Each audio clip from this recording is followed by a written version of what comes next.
এই মুহূর্তে যে খবর আসছে, সাত সকালে পাইকপাড়ায় পরপর বিস্ফোরণে আতঙ্ক। বিস্ফোরণের এমনই অভিঘাত, অগ্নিকাণ্ডের ঘটনা ঘটেছে। দেখতেই পাচ্ছেন বাড়ির টিনের চাল উড়ে গেছে পাশের বহুতলের ছাদে।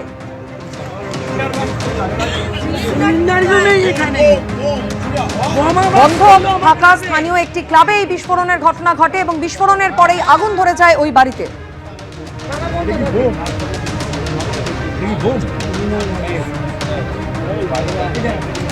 ইতিমধ্যে দমকল কর্মীরা পৌঁছে গিয়েছেন ঘটনাস্থলে। পরিত্যক্ত ওই বাড়িতে কেউ বোমা রেখে গেছিল এমনটাই অভিযোগ করছেন স্থানীয় বাসিন্দারা। ডাইনিং টেবিল ফেবিল সমস্ত আমার 40,000 টাকার টেবিল ছিল, আমার সাইকেলটাও ছিল বাচ্চাদের। সাত সকালে পাইকপাড়ায় পরপর বিস্ফোরণে আতঙ্ক ছড়িয়েছে এলাকায়। বিস্ফোরণের অভিঘাতে বাড়ির টিনের চাল উড়ে গেছে। এই খবর নিয়ে ফিরে আসছে আনন্দ সকালে একটা ছোট বিরতির পর। সঙ্গে থাকবেন আপনারা। এসআইআর ইস্যুতে শুক্রবার মেট্রো চ্যানেলে ধর্ণা শুরু করেছেন মমতা বন্দ্যোপাধ্যায়। প্রথম দফার চূড়ান্ত ভোটার তালিকায় বহু মানুষকে বিবেচনাধীন রাখার প্রতিবাদে ইতিমধ্যেই সরব হয়েছে সিপিএম এবং কংগ্রেস। আগেই সিও অফিসের বাইরে রাতভর ধর্ণায় বসেছে সিপিএম। দিল্লিতে নির্বাচন কমিশনের দ্বারস্থ হয়েছে কংগ্রেসও। নির্বাচন কমিশনের ভোটার তালিকায় বাদ পড়েছে 63,66,952 জনের নাম। বিবেচনাধীনের তালিকায় রাখা হয়েছে 60,06,675 জনকে। বিধানসভা ভোটের মুখে এই তালিকা ঘিরে তোলপাড় পড়ে গেছে। আন্দোলনের ঝাঁঝ বাড়াতে শুক্রবার থেকে ধর্ণায় বসেছেন মমতা বন্দ্যোপাধ্যায়। যারা বেঁচে আছেন অথচ মৃত হিসেবে ঘোষণা করেছেন, লজ্জা রাখার জায়গা নেই। এই বিপুল সংখ্যক নাম বাদ ও বহু মানুষকে বিবেচনাধীনের তালিকায় রাখার প্রতিবাদে আগেই সরব হয়েছে সিপিএম কংগ্রেসও। পথে নেমেছে তারাও। এসআইআর ইস্যুতে রাতভর সিইও অফিসের বাইরে ধর্নায় বসেছে সিপিএম। 60 লক্ষ ভোটারকে বেকায়দায় ফেলে দেওয়া হয়েছে, হয়রানির মধ্যে ফেলে দেওয়া হয়েছে এবং what is the way out? তাদেরটা না করে ভোট কী করে হবে? তাদের ইস্যুটা সর্ট আউট না করে ভোট তো হতে পারে না। শুক্রবার আলিপুরের জেলা নির্বাচনী আধিকারিকের দপ্তরের সামনে বিক্ষোভ দেখায় দক্ষিণ কলকাতা প্রদেশ কংগ্রেস। তাদের দাবি, দক্ষিণ কলকাতায় 78,000 মানুষের নাম বিবেচনাধীনের তালিকায় রাখা হয়েছে, যাদের বেশিরভাগই বৈধ ভোটার। দিল্লিতেও নির্বাচন কমিশনের দ্বারস্থ হয়েছে কংগ্রেস।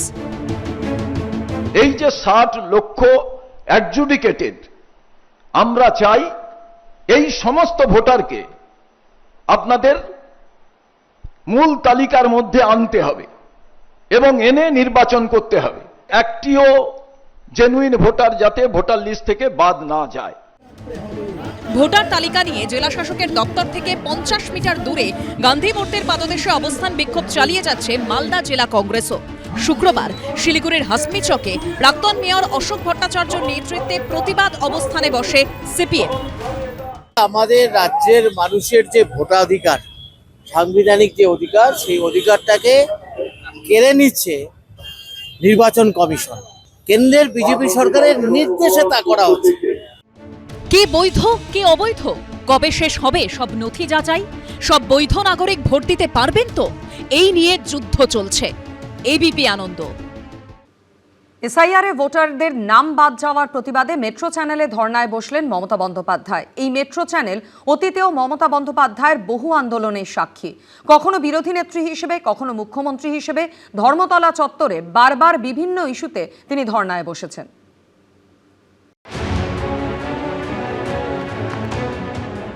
2006 থেকে 2026 কখনো তিনি বিরোধী নেত্রী, কখনো মুখ্যমন্ত্রী, কখনো কেন্দ্রীয় সরকারের বিরুদ্ধে, কখনো নির্বাচন কমিশনের। বারবার প্রতিবাদ আন্দোলনে সামিল হয়েছেন মমতা বন্দ্যোপাধ্যায়, যার অধিকাংশ ক্ষেত্রেই সাক্ষী থেকেছে ধর্মতলা চত্বর। শুক্রবার সেই তালিকায় যোগ হলো আরও একটা তারিখ। ঠিক 20 বছর আগে 2006 সালে সিঙ্গুর আন্দোলনের সময় এই মেট্রো চ্যানেলেই 26 দিন অনশন করেছিলেন মমতা বন্দ্যোপাধ্যায়। তখন তিনি বিরোধী নেত্রী। অনশন চালিয়েছিলেন 4 থেকে 29 ডিসেম্বর।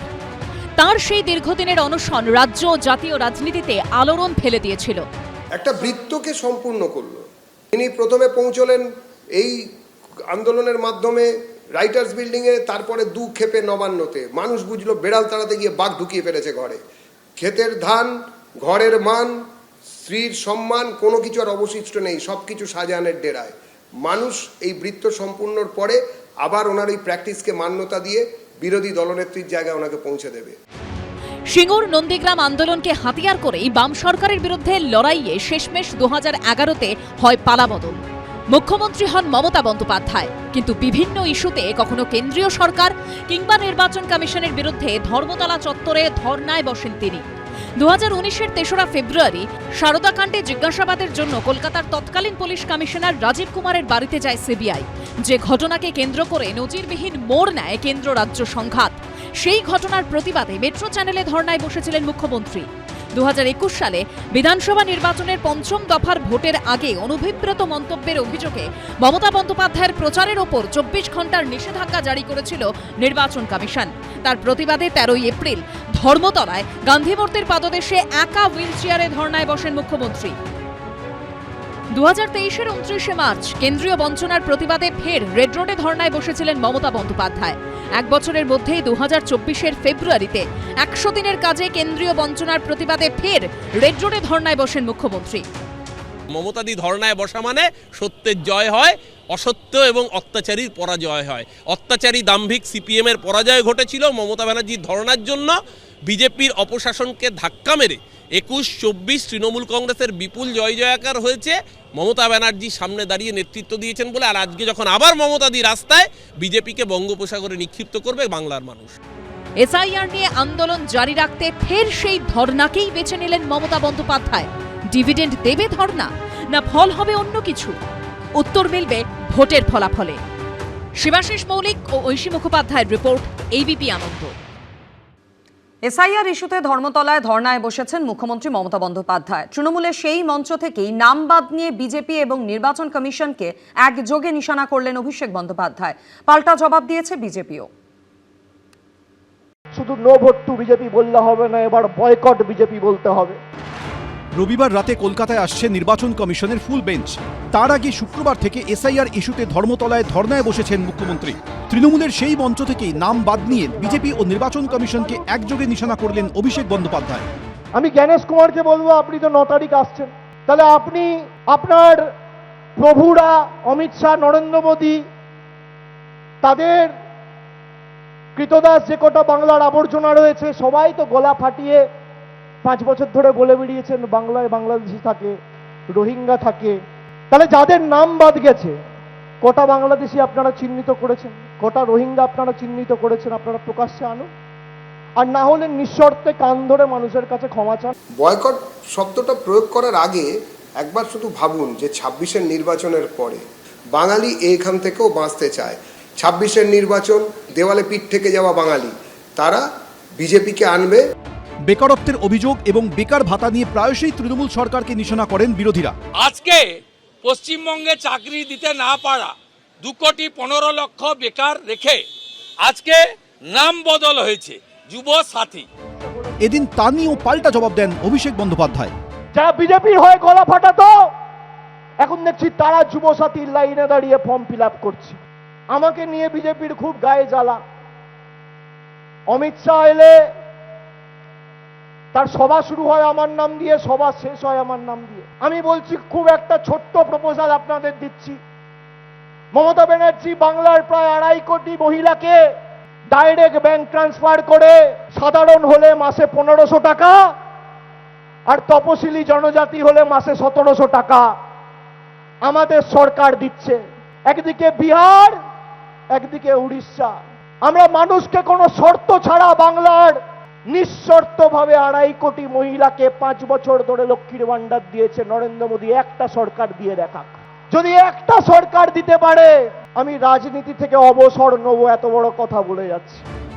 সব মিলিয়ে এসআইআর ইস্যুতে বাকযুদ্ধের ঝাঁজ ক্রমশ বাড়ছে।